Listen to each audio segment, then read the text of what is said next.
ભરૂચથી સમાચાર મળી આવ્યા છે કે આમોદના ટાવર મુદ્દે નગરજનોમાં ગભરાટ। માજી પ્રમુખ સાજિદ રાણાએ જાહેરમાં પાલિકા સામે આકરા પ્રહાર કર્યા છે।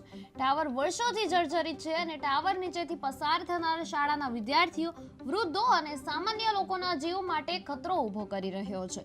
પ્રમુખે જણાવ્યું છે કે જો તાત્કાલિક ટાવર સુરક્ષિત ન બન્યું તો પાલિકા અને સત્તાધીશો સીધા જવાબદાર રહેશે। નાગરિકો હવે ચૂપ નહીં રહે।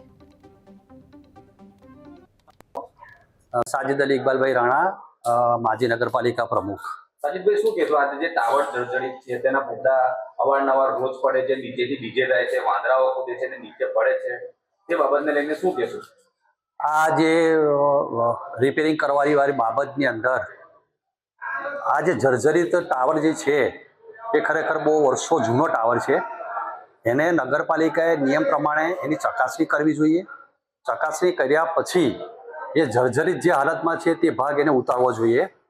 આપણે સુવિધા માટે ટાવર ઊભો કર્યો છે, વાત બરાબર છે, પણ કોઈ જાનહાનિ ના થાય એના માટે બી બહુ જરૂરી છે।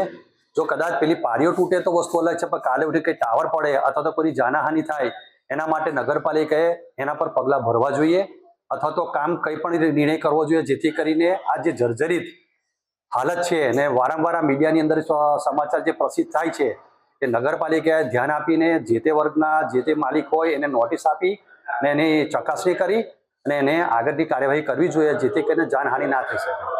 અમે અગાઉ જોયું હતું કે કોંગ્રેસના શાસનની અંદર હવા એટલે કોબડા પડ્યા હતા, તરત જ તેને રિપેર કરવામાં આવ્યું। હા, અમે જે રિપેરિંગ કરવાના અમારા વહીવટમાં જ આવેલું હતું, અમે બધું રિપેરિંગ કરીને મૂકેલું હતું। ત્યાર પછી કોઈ મેન્ટેનન્સ કરવામાં નથી આવ્યું। ખરેખર જો બહુ જૂની બિલ્ડિંગ હોય તો એને વારંવાર મેન્ટેનન્સ કરવું પડે છે, એની દેખરેખ રાખવાની બી નગરપાલિકાની અથવા જે તે માલિકી હોય છે એ જોવું જોઈએ અને એનું કામ કરવું જોઈએ।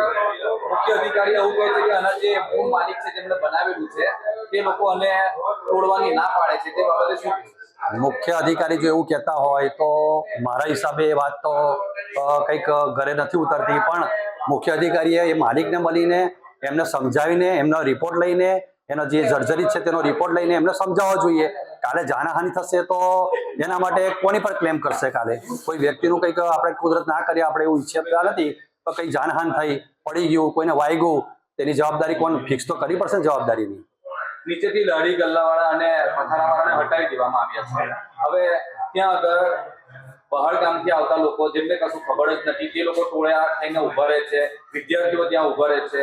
હવે આ મોટી દુર્ઘટના સર્જાશે અને ફક્ત નાનામાં નાની નોટિસ માંડી દીધી છે, તે બાબતે શું કહેશો? નોટિસ કોઈ વાંચવા આજના જમાનામાં કોઈ તૈયાર નથી।